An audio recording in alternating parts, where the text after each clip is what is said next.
My first experience that I can remember is these beings coming through. It was through a wall, actually, in my room. And they would take me, somehow I ended up being able to go through the wall with them. How old were you? I'd say about 5, 6 years old. So what were you watching when they came through the wall? Did you actually see them come through the wall? Yes. Describe that for me, please. They looked like what I would say static. So like light particles, and would more solidify once they came through the wall.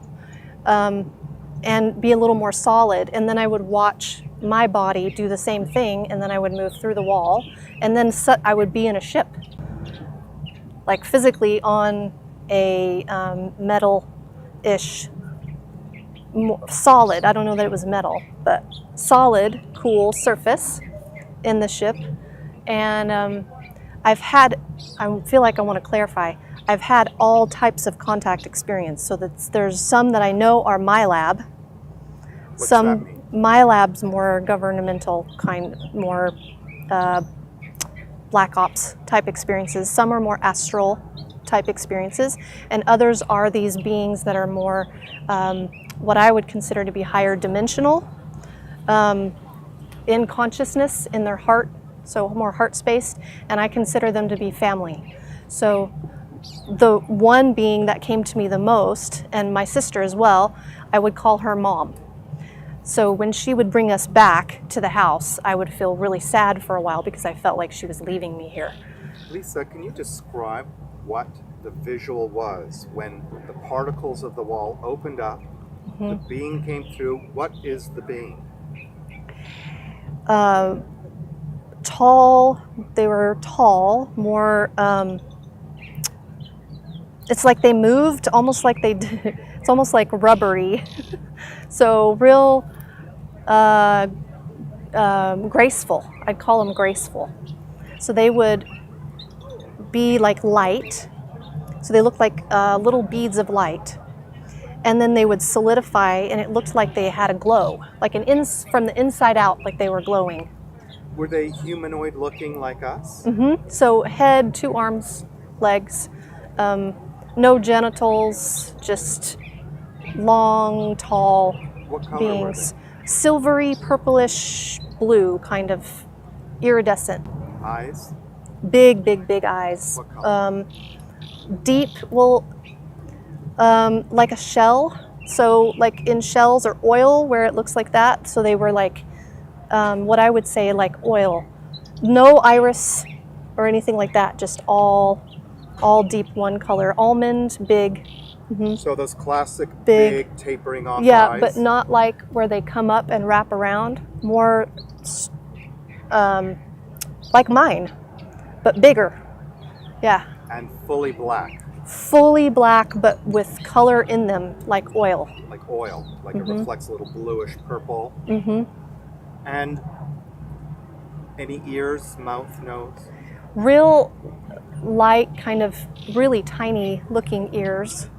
Indents, but poked out just a tiny, tiny bit, like if there's a ridge.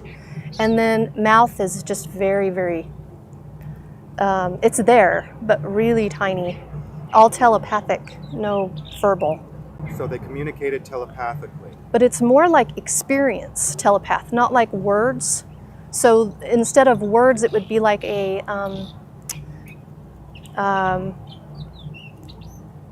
so they'd communicate through feelings, emotions, thoughts. It was a whole picture down, like just put into my mind. So did you respond with any sense of fear, comfort? What was your emotional experience? With the one that I'm describing now, comfort. It's like home, like very soft and nurturing experience. So tell me what happened next. You're going through the wall, and then what? I'm on the ship. With this particular experience, I wasn't on a table. I was in what I'd call like a control room type thing, and they had all these little floating, I'd call them screens, but they had images on the screens, and so like different scenarios of things. Like what, for example? Like for instance, say someone was getting hurt, and then people were running to them and helping them. Human people? Humans, yeah, all humans. And then like another one was an animal attacking somebody. And what I discovered later is it had to do with the response, the emotional response, the compassion, the need to help. It's like they were learning and tracking how I was responding. So this was an experiment to see your emotional response to attacks on innocent beings, animal and human. What happened next? So that went on for a while, and then we moved to another room in this particular memory where my sister and I, it was like we had an object, like what kind of like a ball, but there it was more like an orb, like see-through, and we were passing it back and forth and doing things with it. And you were passing them back and forth physically or using your mental power? Mentally. So it was floating, like to her and then to me, and then there were other ones in the room watching us do this thing. And so at one point it was like we could feel this excitement or joy or some kind of a enthusiasm about it, and the ball went from me to that being automatically. So I don't know if they pulled it to them or if it was like a response to give it to them, because I felt good about their reaction. This is happening with my twin sister. Your twin sister at the age of? That wouldn't be my five-year-old. I was about 8, I'd say around 8 years old. Combining those experiences. Yeah. Okay. So what else is in the craft? Can you describe it for me? Everything is lit. It's all lit up, like as if it's got its own light, like it's lit from the inside. So there's no lights. I didn't see any lights in the ship. It's like it just kind of glows from the inside. And it's bigger than it looked like. So it's like as if you could go into one room and then expand it into another room and then do another room. Like everything's round. So no square gel, edges? No square edges. It's Everything's soft, almost gel-like. Like if you were to touch it, your finger would go kind of in a little bit. And even when you were walking on, things felt cold to me, but it was not an uncomfortable cold, not like, so I'm thinking of the MyLab type experiences, not like that. So those kinds of experiences are very solid and like the metal table that I was starting to go into before. But these were very gentle, everything's soft. So even if we laid down on something, there's a comfort to it. Even though it felt cool to the touch, there's a warmth feeling about it. So how long would these sessions last for? They come in the night once you've gone to bed. And you were being subjected to tests of a kind of mental, psychic kind? That's what I'd say now, yes. Were there any tests that were of a physical nature? Yes. Can you tell me about that? Those, a lot of testing like around the throat and face, but also reproductive. At that age? At that age, yeah. All the way up until my teens. And so this happened on a physical level multiple times? Multiple times. Was there ever always with the same people? No, different. There were ones that changed. So some of the beings that I connected with that were these, like the comforting ones, it wasn't scary. Because I could feel that there's a connection there. It felt like I was at the doctor. You know, like it was meant to happen. The other experiences that I had felt much more aggressive. No emotional connection to those beings. It felt like rape. It was not a good feeling. What were these beings like? Can you describe them? So those are really, really tiny. Like as small as I was, like as a child, as small as I was. So we'd be able to look right into each other's eyes. So this at the age of about 8, you're saying? About 8. So about the size of a child who's 8 years old, maybe 3.5 feet. Yeah, and I was really small then. Anyway, smaller than most. So yeah, they would look me straight in the eye, and it felt like the fight, flight, or freeze, but when you freeze. So I would feel that, like just a frozen, like something's coming over me. And if anybody was in the room, there's a tendency for them to be like it's like everybody has anesthesia. There were times where all my siblings were in the room when I would. 3 of them. Well, I had other siblings too. Oh. And everyone would, I could shake them and they wouldn't move. Now, this is happening on a physical 3D level, or is it on another dimension? Physical. Physical. And your sisters recall that as well? My sister, so my oldest triplet sister has crossed over. She's not here. She's died at 18 months old. But my triplet sister, she's alive. She recalls things here and there, but she won't admit to any of it. It's Why? because of religious, and because of she's afraid of what people will think. So she says it's all made up. It's pretend. We just had good imagination. So let's go back. So Okay. these were different beings, and were they related at all to the ones that you felt comfortable and home with? How did they access you if they were not of the same affinity?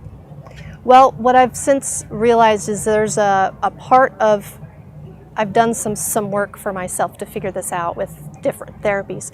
And one of the experiences that I had was realizing that I, on a soul level, contracted to have both experiences for the genetic experiences with both. So it's about assisting another type of being that has a more negative way of living to give them the experience of something positive. It's assisting everyone in their spiritual growth. So me going with them was part of my growth, but also theirs. You said something that captured my imagination.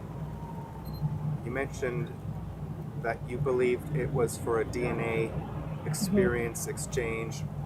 Were they affecting your DNA, do you think, or were they extracting something from it? Both. Tell me what Both. you know. So what I know for myself is that some of these beings have evolved into so much intellectual, so left brain that they've moved out of their emotional connection, their empathy, and so they're wanting to learn and understand so that they can come back into center, into the heart, and understand what compassion is and what love is. And even the ones that I felt that love and compassion with, they were cultivating that. They were still learning more and more about that, even though I felt it from them. They're still learning and growing. The others, the littler ones, those don't even feel like they have an actual soul. They're like robotic. There's no, but the people that work with them or created them have the same issue as the ones who came out of their emotional body, and they're headed in that direction. The little ones, are they considered what some people call the little grays? I'd say yes. And the ones who created the little grays, are they connected to the benevolent ones that you liked initially?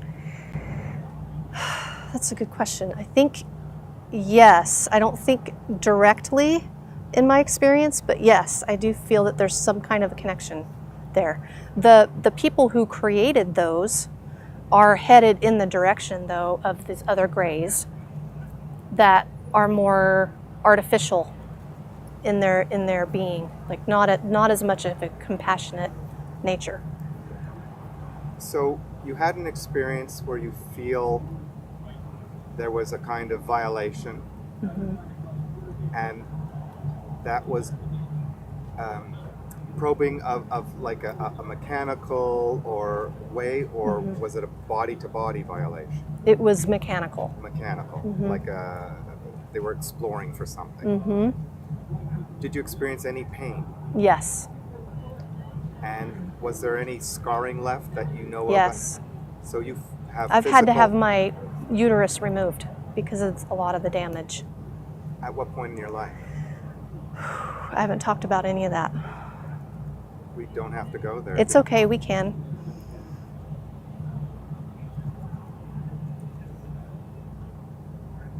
Just decompose. Take your time.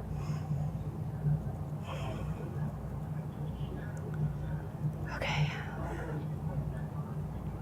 It's something that I knew before I went into having to get my uterus removed. So I've had 3 children, physical children, not from the, but with each one of them, what I didn't realize was the damage at the time. I didn't realize that the damage that had been done created a lot of issues around inflammation and other scarring in my body.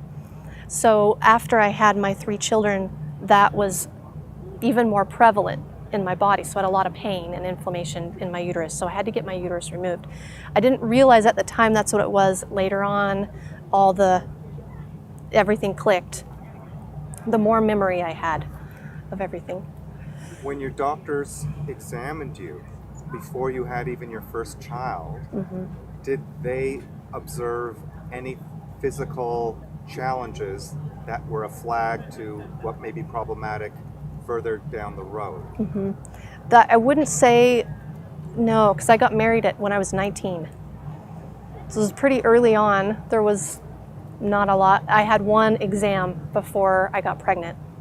So Nothing, yeah. I did have a lot of pain, but they never told me what it was. Nobody ever had any advice about that. when you were undergoing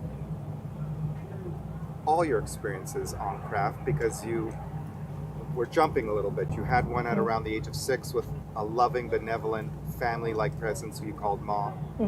You jumped to an experience when you were around 8 years old where there was the small, childlike sized grays who were violating you physically. And that's all we've discussed so far. Yeah.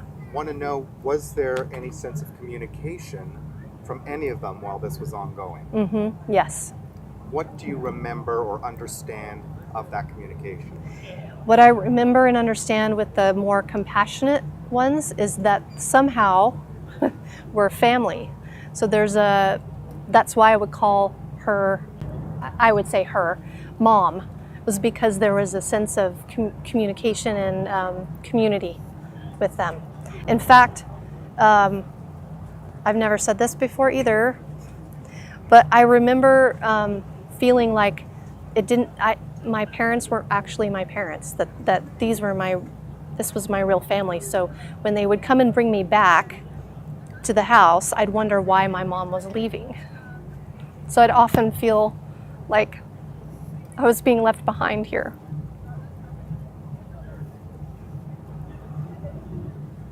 Did you share that with anybody? I talked to my parents about it. What happened? Well, so because I was born early, there's this attachment issue. So a lot of what I did as a child was considered just growth and development issues and attachment problems. So it wasn't seen as anything unusual. It was just like, oh, that's just developmental problems. When you shared the story of your abduction experience to your parents, what did they say? They thought I had a good imagination. They just were like, oh, that's good imagination. And when I would tell them about them coming through the wall, so my mom has a memory of this. She still talks about how I used to say that everything came out of the wall and that I couldn't say my L's. So I'd say, Mom, it's coming out of the wall. It's coming out of the wall. And so she remembers things like that, but it's a different perspective because from her mind, especially now because she's a counselor, it's just attachment stuff. It was trauma that I was working through, which some of this stuff is traumatic. So there's truth in that. That's an interesting point that you bring up, because how does one, and there's so many people who have experiences, some are very physical, some are much more subtle. How does one discriminate between a trauma projected onto a story that is more manageable versus it happened that way and that's your memory, versus I just have a great imagination. How do I understand certain energies in my young nervous system? Yeah. And so the pictures in the brain become a certain way. How do you, for example, distinguish between all Yeah, that? it's taken me a lot of years to get there. And actually, for me, my discernment came much later when I started to have the memories, other detailed parts of these memories, because before I thought it was, some of this stuff I thought was my imagination. And so I did go to counseling for attachment, issues and other therapeutic things. So for me, it was doing both. I feel like there's a balance in having more of a traditional type therapy, as well as looking at the energetic and exploring through meditation and other ways. To me, they blend. So you've got the energetic, you've got the psychological, and they connect. And so to say that there is a definite line is inaccurate. It blends. So really having a discernment from the heart is the main thing, coming from high heart, like a pure place. If you're coming from a place of like, I have this story that I need to share with everybody because I am so-and-so, well then it's coming from a place of power and ego.